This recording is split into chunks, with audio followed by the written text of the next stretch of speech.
చదవాల్సిన పిల్లలు కూలీ పనులకు వెళ్తున్నారు. తల్లిదండ్రులు ఇద్దరూ చనిపోవటంతో దిక్కుతోచని స్థితిలో అల్లాడుతున్నారు. కనీసం నిలువ నీడలేక టెంట్ కిందే నివాసం ఉంటున్నారు. దీనావస్థలో ఉన్న ముగ్గురు పిల్లలను ఆదుకోవాలని, వారికి ఇల్లు కట్టించి చదువు ఖర్చు ప్రభుత్వమే భరించాలని స్థానికులు వేడుకుంటున్నారు.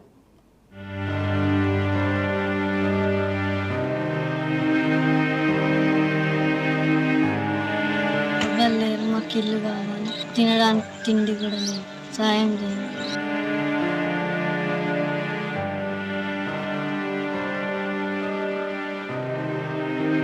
మహబూబాబాద్ జిల్లా కేసముద్రంలో హృదయ విదారక ఘటన చోటు చేసుకుంది. గ్రామానికి చెందిన దుర్గం ధర్మయ్య, శోభా దంపతులు నర్సంపేటలో కూలీ పనులు చేసుకుంటూ తమ ముగ్గురు పిల్లలను చదివించుకుంటూ జీవనం కొనసాగించారు. 2021లో ధర్మయ్య అనారోగ్యంతో మృతి చెందాడు. తల్లి శోభ కూలీ పనులు చేసుకుంటూ తన ముగ్గురు పిల్లలను చదివిస్తుంది.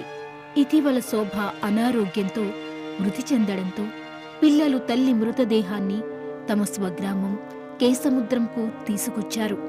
దహన సంస్కారాలకు కూడా డబ్బులు లేకపోవడంతో గ్రామస్తుల చేయూతతో అంత్యక్రియలు నిర్వహించారు.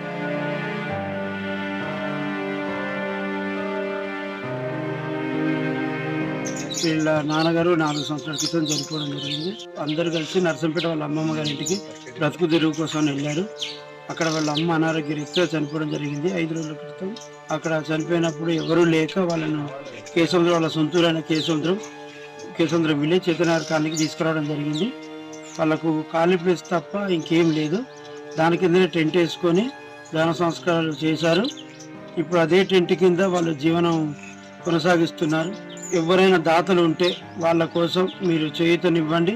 మీరు ఇచ్చే ప్రతి రూపాయి వాళ్ళ భవిష్యత్తు కోసం ఉపయోగపడుతుంది. గ్రామంలో ఇల్లు లేకపోవడంతో తమ ఇంటి స్థలంలో టెంట్ వేసుకుని జీవిస్తున్నారు.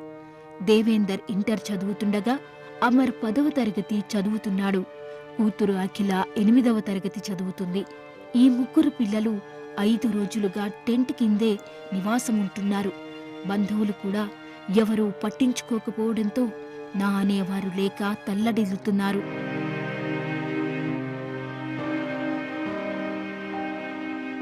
అమ్మ లేదు, మా నాన్న లేదు, ఇద్దరు చనిపోయారు. మేము ముగ్గురమే అన్నారు. మీ టెంట్ కింద ఉంటాం, మాకు ఎవరైనా దాతలు ఉంటే సహాయం చేయాలి. ఎవరైనా సహాయం చేయాలనుకుంటే ఎంతో కొంత మీకు తోచినంత దినకార్యాలు చేద్దానికి కూడా 1 రూపాయి లేదు. ఏమన్నా ఇవ్వాలనుకుంటే సహాయం చేయండి సార్. వీరి దీనస్థితిని చూసి స్వచ్ఛంద సంస్థ నిర్వాహకులు నెలకు సరిపడా నిత్యావసర సరుకులు అందజేశారు. కానీ నెల తర్వాత వారి పరిస్థితి ఏంటి, వాళ్ల చదువుల పరిస్థితి ఏంటి అన్నది ప్రశ్నార్థకంగా మారింది. దిక్కులేని తమను ప్రభుత్వం ఆదుకోవాలని నిరుపేద చిన్నారులు కోరుతున్నారు.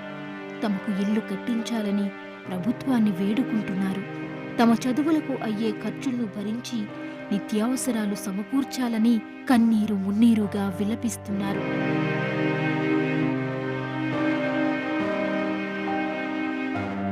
గ్రామస్తులు వీరికి తోచిన సాయం చేస్తున్నారు. మానవతావాదులు, ప్రజాప్రతినిధులు తమకు దారి చూపాలని ఈ పేద చిన్నారులు వేడుకుంటున్నారు.